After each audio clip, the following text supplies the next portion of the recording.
Hey everybody, this is Garrett with Earth and Time, and welcome to the Cowboy Capital of the world, Bandera, Texas, which sits in the hill country region of Texas, about an hour west of San Antonio and a couple hours southwest of Austin.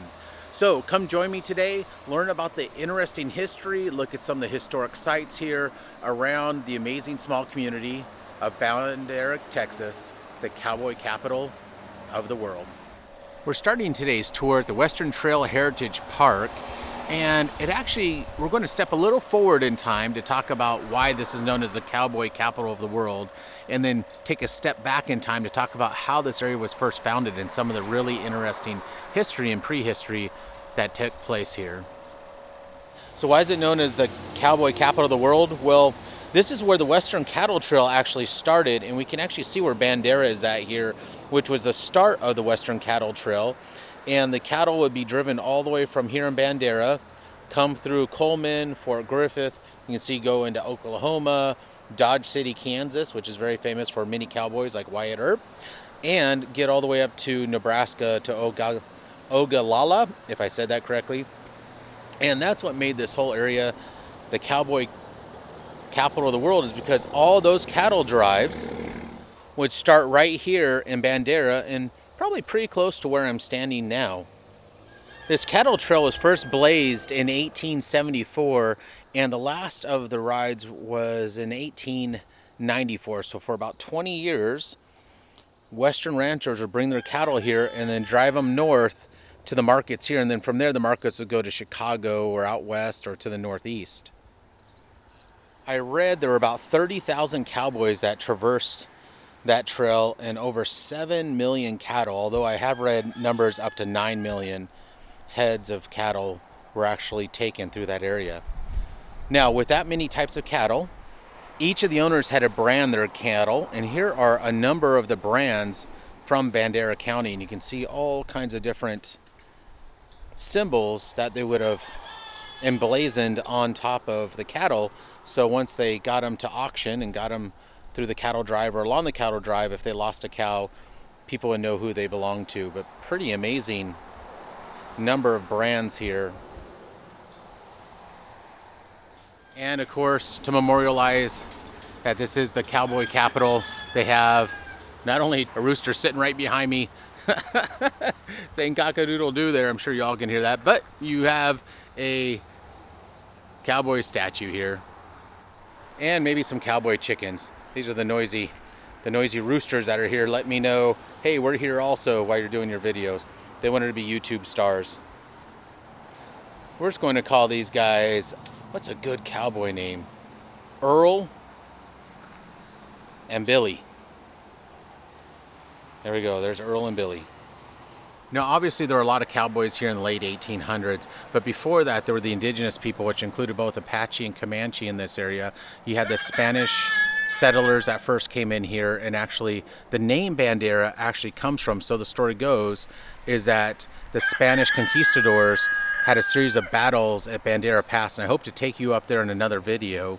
And as part of the peace agreement, there was a red bandera or bandana, red flag hung that divided up the area, and I'll scoot over to this map, divided the area from south of that bandera would have been for the Spanish settlers, and north of that area would have been for the indigenous people or the Native Americans would have that area. So that's one of the stories about how Bandera actually got its name, Bandera meaning flag. And following the Spanish, and once Texas gained its independence from Spain as part of Mexico, there were a number of Mexican civilians that lived here. Then there were, later on, once Texas became its own country and became part of the United States, there were a number of Polish individuals that came into this area, and some other folks from Germany and other places. In fact, there's a spectacular Polish Catholic church we'll go take a look at, and I'm hoping it'll be open so we can show you the inside of it. One of the most fascinating things to me about Bandera is actually where it sits. So this is the Medina River, so it's flowing through here. And actually the town of Medina sits in this, what we call a meander of the river, and actually most of the town just sits right in this area coming through. Pretty spectacular. We can see we're sitting somewhere at Hackberry. We're right here in the town, and there's a old courthouse here we'll take a look at. Here's the old Catholic church and cemetery. That's that Polish church I want to take you all to. There's also this Bandera Park area, which is an important area for why the Polish settlers came in here after the Spanish left the area. Polish settlers came in and actually set up a wood mill here, and we'll talk a little bit more about that. But I want to give you a lay of the land for Bandera and see what it looks like, and the fact that it's one of the most unique towns I've ever seen because it sits right in the middle of this meander, which means they had water on all sides, which is good and bad. So again, if you come to the park, they have a number of signs here, historic markers, that you can come learn more about both Bandera as well as this Great Western Cattle Trail. Okay, with my friends Earl and Billy behind me, we're going to go head down and take a look at the park along the Medina River, where we can see some of the cypress trees there. And let's talk a little bit about some of the early immigrants that came in here from Poland and what they did to help set this up as a permanent town. All right, everybody, we've now moved down to where you can see the Medina River behind us. And what I want to point out here actually are these trees that are right behind me. These are cypress trees. And cypress trees became very important in this area because one of the reasons that the modern day Bandera was set up is because they built a number of mills here that would cut the wood and make shingles. Now, shingles are really important for building houses and homes and the forts in the area or whatever settlements needed. And they had to have somewhere to get that roofing material. It turns out that these cypress trees made really good shingles. And originally, there were a couple of gentlemen that were on top of a hill camping close to here, 1852. And their names were A.M. Milstead, Thomas Oden, and P. de Sonner, and they were camped above a hill here and saw all the cypress that were around this bend in this area along the river, and they started cutting these things down by hand. Eventually, they went into a business with somebody who owned a series of mills and started the shingle mill in this area where they would cut down these cypress trees and build those or make those shingles and ship them out all over the place. And this brought in a lot of workers into this area. Now, they also eventually had a flour mill because the Medina River, which doesn't look like a whole lot today, was actually flowing pretty well. Unfortunately, in this part of Texas right now, they're in an extreme drought. There's still water here and there's nice swimming holes, but this isn't nearly as high as I've seen it in the past.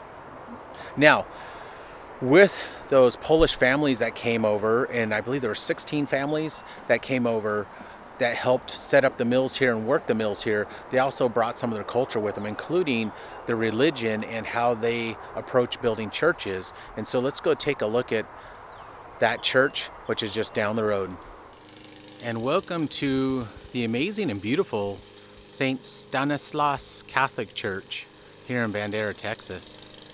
And there was a covenant built here. So when the Polish families came here in the mid-1850s, they brought the religion with them, and so they set up this first Catholic school here and covenant, and this was that building. It was built in 1874. And it just sits across the way from that beautiful church. Let's go take a closer look at St. Stanislaus. But look at the craftsmanship and the architecture of this absolutely spectacular building. Wow. It feels like my time in Europe. Feels like I could be somewhere there. But absolutely beautiful.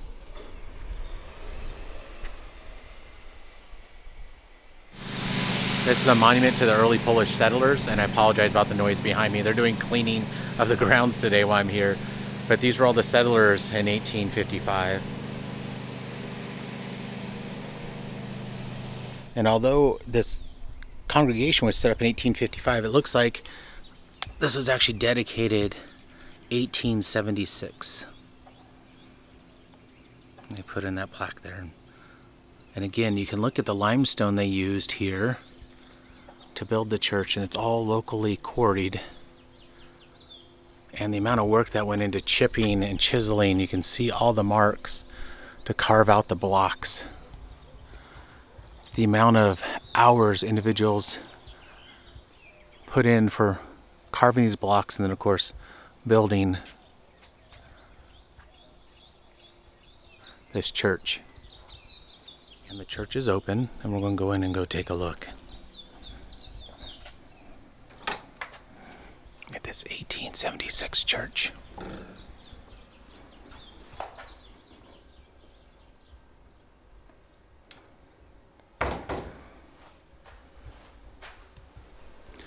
And as I walk in, I'm going to be quiet. There's nobody in here now, but just to be polite. Wow, look at that ceiling. And look at the amazing artwork.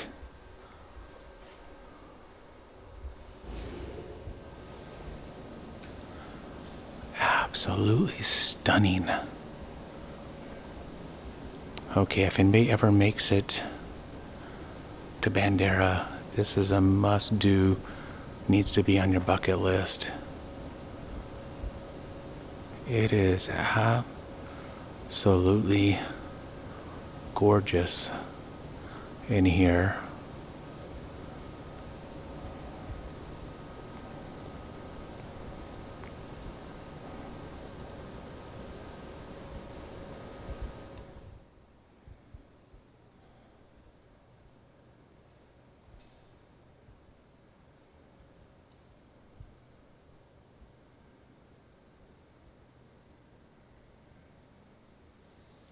And here's the story of Saint Stanislaus. Was born June 26, 1030 at Czeszpanow, Poland. He studied canon law and theology in Gniezno. In 1072, he was named Bishop of Krakow. After his conflict with King Boleslaw about his lifestyle, Stanislas was murdered at the altar during Mass in St. Michael's Church on April 11, 1079. He was canonized in the Basilica of St. Francis of Assisi on September 8, 1253. So I believe the story that is along the edges of the cathedral here is about Saint Stanislaus. And this must start with him having the conflict with the king. Him anointing and healing people, I believe. Based on that picture. Him being recognized as the Bishop of Krakow. And then we come to the other side, and this is the king slaying him while he was leading Mass.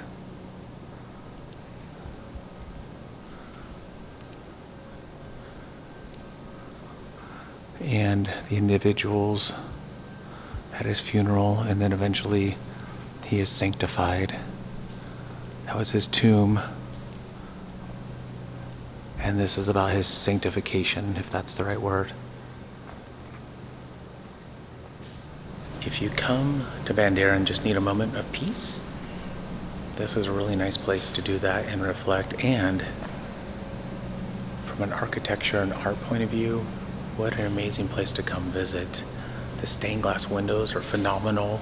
Obviously, the story about Saint Stanislaus is amazing. I'm really at a loss for words at the beauty of this building, both outside and inside.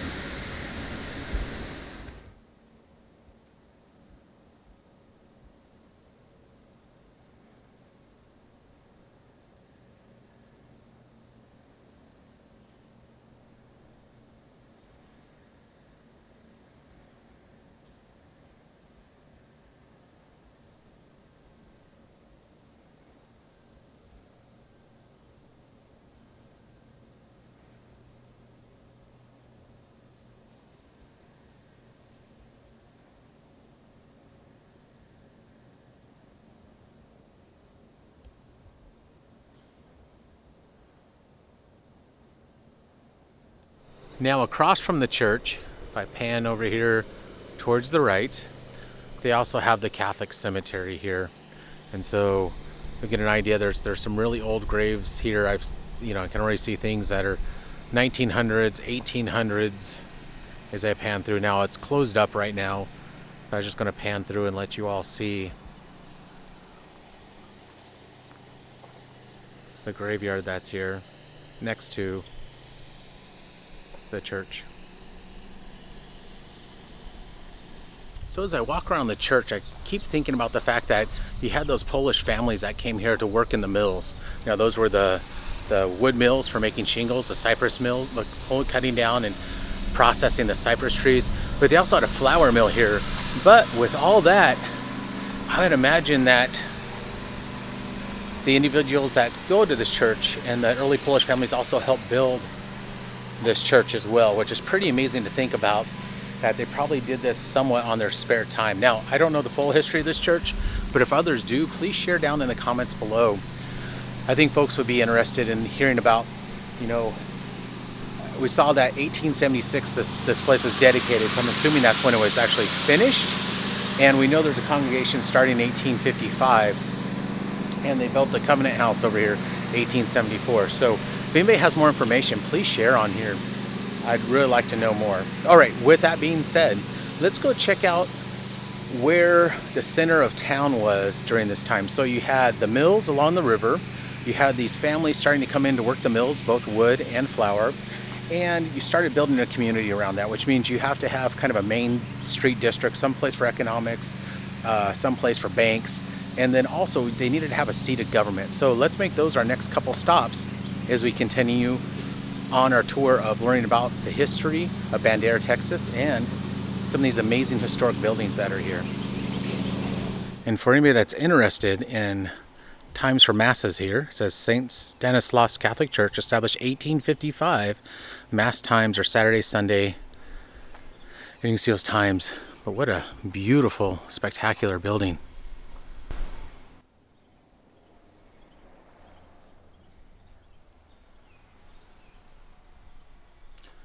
From the old world to the new world.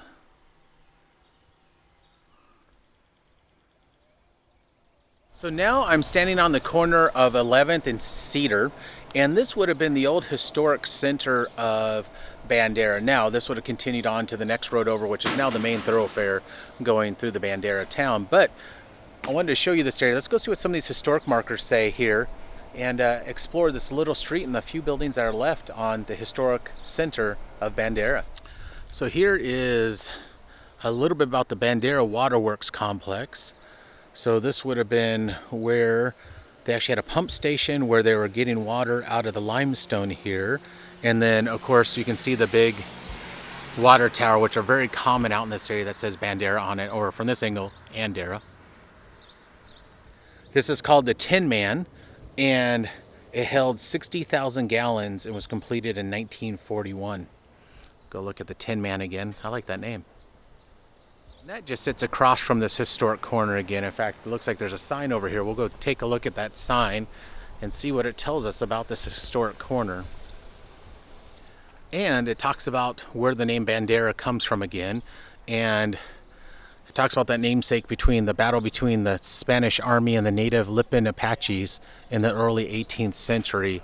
And this just tells a little bit more about the area. Now, I mentioned the mill, the folks who created the mill in 1852, they saw that and helped build this area up. But there's also in 1854, Lyman White established a Mormon colony in this area as well. And those of you who know my videos know I've spent a lot of time in Utah and looking at some of the early ghost towns and Mormon settlements in southern Utah as well. So pretty interesting link between those two places for me. So I will say it is a really cute, quaint downtown. You'll see it's all decked out. It's 4th of July weekend here, 2024. So you get an idea about how they celebrate, how they decorate. If anybody saw my video, I posted a video from 4th of July actually showing the pet parade that they do here, their annual pet parade, which was really cute and a lot of fun. So if you haven't seen it, go check that out. And this is just walking the main part. So all these would have been historic buildings, and it looks like these have historic markers on them. Let's learn a little bit more about some of these old buildings. So this one just says historic marker, but what I want to point out is you can see how they chipped away, carved this limestone. So this is a type of limestone to build the original buildings out here, and then they use concrete or mortar in between.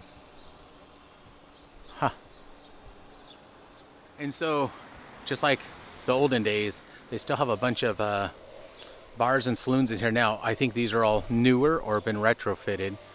But still kind of cool to see the ambiance on this street. And here's taking a look the other direction. You can see this 11th Street Cowboy Bar. Pretty cool. Original Main Street. And of course, back when this was founded, you know, there weren't very many people here, so there weren't that many shops. People would probably come down here, you know, to the general store or to come do some shopping for whatever or trading various things that they needed. And again, so many of the original buildings here were actually carved out of the local limestone here. And this actually says Bandera's first bank on Texas public land. Grant, hand-cut native rock, built about 1860. This was also a school, a home, and a shop. So pretty cool. All right, from the historic town center, let's go take a look at where they would have had their original seat of government here, and also their original jail. So with the coming of the communities and the business and industry, you start getting stores built, you start having populations here. Of course, you need some seat of government. And so these ended up being the original kind of town hall.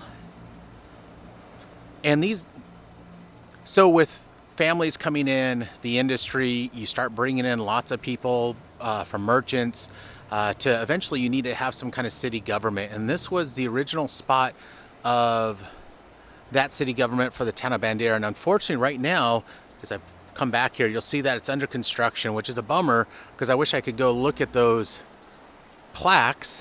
And I really wanted to show everybody maybe a close-up of the old jail here. And actually the sign that you see right there is also about the mills that we went in to visit in one of our earlier stops. But this is kind of a cool jail. Look, it kind of looks like a castle. Pretty impressive, but it looks like it's all under construction. We're not able to actually go take a look at it. But this would have been the original jail for Bandera. And you can see it was built in 1881. And this, I believe, was the old original seat of government, if you will, as well. So this would have also been where kind of the mayor and the kind of the county house would have been. And I'm sure they used it for other things, like most communities out here. This probably was also a dance hall or a concert hall. They would have held weddings here and had community events centralized around this area. For those of you who know more about the history here, I said I'm not able to get into this area to take a look at all this. Please chime in down below. I'm sure folks would love to hear some stories or learn more about this. So one other note to say about this also was the first county courthouse. Again, you had to have a seat of government. You also had to have a seat of law in any area. And so this became the courthouse as well, which was convenient because here's your jail right next door. And I wonder if they actually held some of the court proceedings in there. And from taking a look at the old courthouse and jail to the new one, which is slightly hidden behind this beautiful old oak. But this is the more modern Bandera courthouse that sits in the middle of town. So the historic marker here says the first permanent courthouse for the county was organized in 1856, and we saw where they were at in those old buildings we just came from. But this building was erected in 1890, 1891, and again, I love that they used all local material, including even carving these columns to build this courthouse. It says the interior was remodeled in 1966. I wonder if we can go inside. Okay, so inside the courthouse, they actually have pictures of some of the original judges.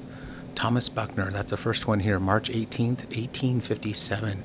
So these judges would all have been in that original courthouse. They continue through judges all the way down and around. So the one wall shows all the judges, and on the other wall it shows the sheriff. So here's William Curtis, Bandera County Sheriff, 1859 to 1861. Sheriff Fabian Hicks, Sheriff Ryan, Sheriff Henry Buck Hamilton. You show the sheriffs through time. And looks like there may be an interesting story behind this one. Bandera County Sheriff Elvius Hicks, 1927, killed in line of duty March 1832. Well, that was really neat. I got to go in and see pictures of some of the original judges and sheriffs through time here. And thank you very much for all the polite people inside. Everybody was so nice and kind. Okay, with that, let's go explore a little bit more around this area that is now the epicenter of Bandera. One thing to do when you come to Bandera as you're driving around is take a look for some unique objects. Like, I'm not exactly sure why this is here, but it's really beautiful and unique, and I had to stop. So there's a couple of these really unique scenes or items around Bandera that I'm going to go ahead and show you now. All right, they really do everything bigger here in Texas. Check out the size of that longhorn skull. It's that's a 2-story building, and I'm guessing that's 80 feet across, 100 feet across. I mean, it's pretty significant. I'm hoping a car or truck will turn here and y'all can see what it looks like, but check out the size of that skull. So just up the road a couple blocks from that amazing modern or more modern courthouse here in Bandera, Texas, is the Frontier Museum, another must visit place if you want to learn about the history of Bandera and a bit about the culture here in this part of Texas and the history. So let's go inside and take a look. And before I go inside, this is also the home of Warren Hunter, who was a famous artist here, and you'll see from 1904 to 1993, and did a lot of stuff for Harper Herald. He was a art professor, went to school at Chicago Art Institute, but was an art professor in San Antonio at the Art Institute there. And his works are featured in a number of places, including the Smithsonian, as well as, I believe it said, somewhere I read that, even inside the White House. Pretty cool. And this is where he came from, Bandera, Texas. So they are open, it looks like every day except for Sunday. And the other thing I want you to pay attention to is that, again, they're using this local limestone as their building material for this museum and for this house. And I'm not sure exactly when this was built. Oh, I just saw a sign. It was built in 1933. Pretty cool entrance into this museum as well. Let's go take a look inside.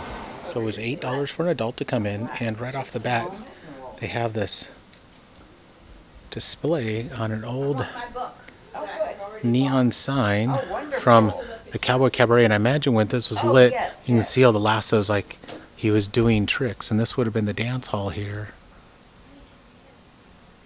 in Bandera, or what they call in Texas, not a dance hall, a honky tonk. So they give me a little background that this building was actually built specifically in the 1930s as a museum for Western culture, and the gentleman that built this actually wrote Frontiers magazine, or was the editor for Frontiers magazine. So specific purpose of trying to capture stories and legends from the West and putting them in print form, and with that collecting a number of different types of treasures from that time period and from around this area.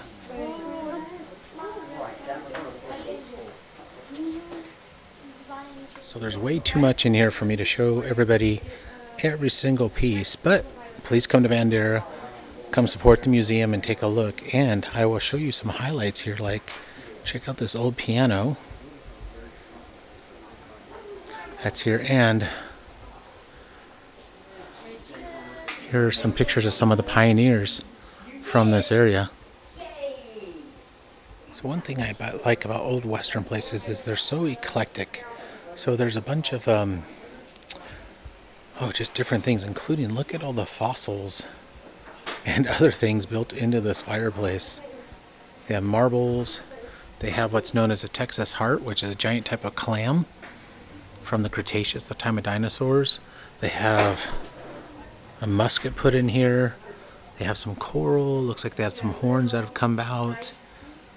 All kinds of different interesting fossils and memorabilia are placed into this fireplace.